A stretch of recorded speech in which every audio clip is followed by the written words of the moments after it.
Shalom, selamat datang di Renungan Harian Rhapsody of Realities Indonesia, edisi 14 April 2026. Judul renungan hari ini adalah Pengetahuan tentang Identitasmu. Ayat Alkitab pembukaan kita terdapat dalam 1 Petrus 2 ayat 9, yang berbunyi, "Tetapi kamulah bangsa yang terpilih, imamat yang rajani, bangsa yang kudus, umat kepunyaan Allah sendiri, supaya kamu memberitakan perbuatan-perbuatan yang besar dari Dia yang telah memanggil kamu keluar dari kegelapan kepada terang-Nya yang ajaib." Firman Tuhan menyatakan bahwa kita adalah bangsa pilihan, imamat rajani, bangsa yang dikhususkan, umat pilihan Allah sendiri. Engkau istimewa, engkau lahir dari Allah. Oleh karena itu, engkau secara taksonomi berbeda dari manusia yang belum diperbaharui. Engkau memiliki sifat keteraturan dan keberadaan Tuhan di dalam dirimu. Engkau berasal dari sumber ilahi. Inilah identitasmu di dalam Kristus. Allah menciptakan engkau untuk menyatakan perbuatan-perbuatannya yang ajaib dan menunjukkan kebajikan serta kesempurnaannya, kemuliaan dan keunggulannya di bumi. Dia memanggil engkau keluar dari kegelapan ke dalam terang-Nya yang ajaib untuk menyatakan Dia kepada duniamu. Terlebih lagi, engkau adalah kebenarannya. 2 Korintus 5 ayat 21, engkau adalah bukti keadilannya. Terpujilah Allah. Penting bagimu untuk mengetahui kebenaran-kebenaran ini dan kebenaran lainnya tentang identitasmu di dalam Kristus agar engkau dapat hidup sesuai dengan itu. Engkau perlu mengetahui siapa dirimu sebenarnya, dan cara terbaik untuk mengetahuinya adalah dengan mempelajari firman Tuhan. Firman Tuhan, khususnya surat-surat Paulus, adalah album ciptaan baru di dalam Kristus. Melalui firman, engkau melihat dan mengenal diri sendiri. Engkau mengetahui hakikat dan karakter roh manusiamu.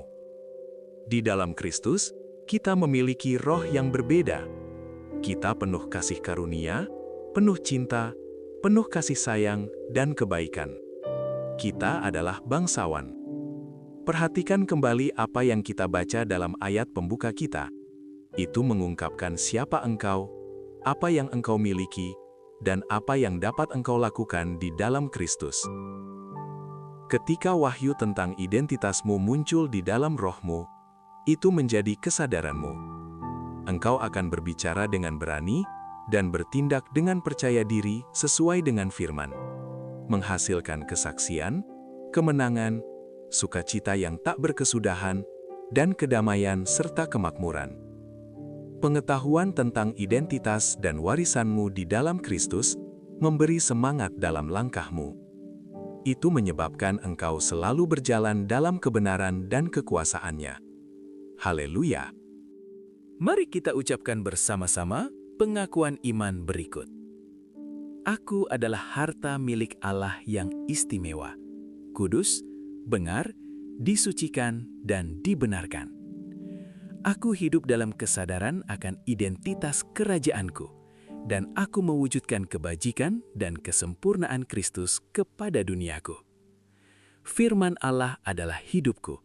Oleh karena itu, keunggulan, kemenangan, dan sukacita yang tak berkesudahan adalah ciri khas hidupku. Aku hidup dalam berkat-berkat penuh Injil Kristus. Amin. Untuk lebih mendalami dan mengerti renungan kita pada hari ini, baca juga ayat-ayat berikut ini. Pertama Petrus 2 ayat 9 EMPC, Lukas 9 ayat 55, Pertama Yohanes 4 ayat 17. Jangan lupa untuk membagikan renungan ini kepada teman, saudara, dan kenalan kalian, supaya mereka juga diberkati dengan firman yang ada di dalamnya. Dan jika Anda belum menerima keselamatan atau belum menerima Kristus secara pribadi dan ingin menikmati kehidupan Kristus dalam dirimu, inilah saatnya bagimu. Mari ucapkan dengan kesungguhan hati doa berikut ini. Ya Tuhan Allah, aku datang kepadamu dalam nama Yesus Kristus. Firman-Mu mengatakan, barang siapa yang berseru kepada nama Tuhan akan diselamatkan. Kisah Para Rasul 2 ayat 21. Aku meminta Yesus masuk dalam hatiku menjadi Tuhan bagi hidupku. Aku telah menerima hidup yang kekal dalam rohku, dan sesuai dengan Roma 10 ayat 9, Sebab jika kamu mengaku dengan mulutmu bahwa Yesus adalah Tuhan dan percaya dalam hatimu bahwa Allah telah membangkitkan Dia dari antara orang mati, maka kamu akan diselamatkan. Aku menyatakan bahwa aku telah diselamatkan. Aku lahir kembali. Aku adalah anak Tuhan. Sekarang aku memiliki Yesus yang tinjau dalamku dan lebih besar roh yang ada dalamku daripada yang ada dalam dunia. 1 Yohanes 4 ayat 4. Saat ini dengan sadar, aku berjalan dalam kehidupan yang baru dalam Yesus Kristus. Haleluya. Selamat, kamu sekarang telah menjadi anak Tuhan. Akhirnya, sampai jumpa pada renungan harian berikutnya di kemudian hari. Tuhan Yesus memberkati. Amin.